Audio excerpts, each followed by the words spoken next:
அனைவருக்கும் வணக்கம். 10ஆம் வகுப்பு கணக்கு இயல் 1 உறவுகளும் சார்புகளும் பாடத்தலைப்பில் பயிற்சி 1.4இல் 11வது கணக்கிற்கான விடையினை இந்த வீடியோவில் பார்க்கலாம். Welcome to Mani math board.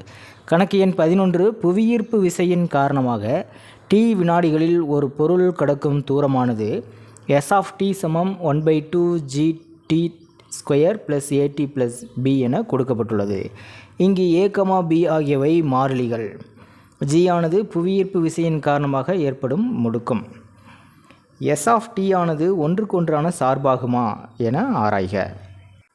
ஒரு சார்பானது ஒன்றுக்கொன்றான சார்பு என்பதற்கான வரையறை மதிப்பகத்தில் உள்ள வெவ்வேறு உறுப்புகளுக்கு துணை மதிப்பகத்தில் வெவ்வேறான நிழலுருக்கள் இருக்கணும். அப்படி இருந்துச்சுன்னா அந்த சார்பு ஒன்றுக்கொன்றான சார்பு அப்படின்னு சொல்லலாம்.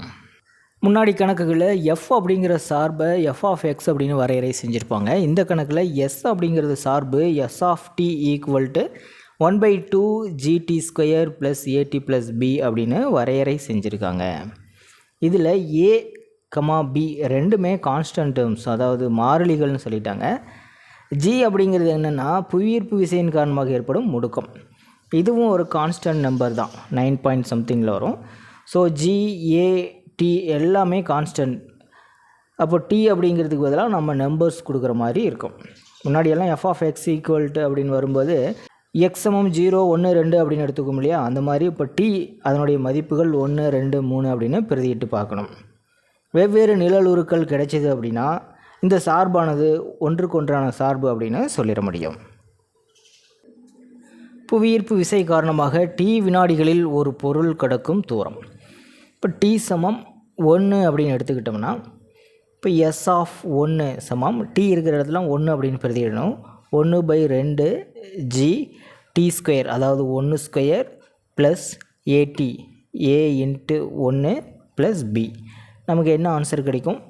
1/2 g + a + b அப்படிங்கிற நிழலுரு கிடைக்கும். இப்போ ஒன்றின் நிழலுரு 1/2 g + a + b. அடுத்து t = 2 அப்படின்னு கொடுத்துட்டோம்னா s of 2 = 1/2 g 2 square + a × 2 + b. Therefore 2 square 4, 4 2ஆல் வகுத்தா 2. So 2g + 2a + b அப்படின்னு கிடைக்கும். இப்போ ஒன்றின் நிழலுரு 1/2 g + a + b. இப்போ ரெண்டின் நிழலுரு 2g + 2a + b. இப்போ வெவ்வேறு உறுப்புகளுக்கு வெவ்வேறு நிழலுருக்கள் நமக்கு கிடைக்குது. 1, 2 ஆகியவற்றின் நிழலுருக்கள் முறையே g/2 + a + b, 2g + 2a + b ஆகும். இப்போ இதுலேருந்து என்ன தெரியுது? வெவ்வேறு உறுப்புகளுக்கு வெவ்வேறு நிழலுருக்கள் கிடைக்குது அப்படிங்கிறத நமக்கு தெரியுது. ஃபைனலாக ஆன்சர் எப்படி எழுதலான்னு பாருங்கள். எனவே வெவ்வேறு உறுப்புகளுக்கு வெவ்வேறு நிழல் உருக்கள் கிடைப்பதால் s of t ஆனது ஒன்றுக்கு ஒன்றான சார்பு ஆகும். பயிற்சி 1.4இல் 12வது கணக்கிற்கான விடையினை அடுத்த வீடியோவில் பார்க்கலாம். மேலே இருக்கிற ஐகார்ட் செக் பண்ணிக்கிங்க. இந்த கணக்கில் உங்களுக்கு கூடுதலான விளக்கம் தேவைப்பட்டால் கீழே இருக்கிற கமெண்ட் பாக்ஸில் கேளுங்க. தேங்க்யூ.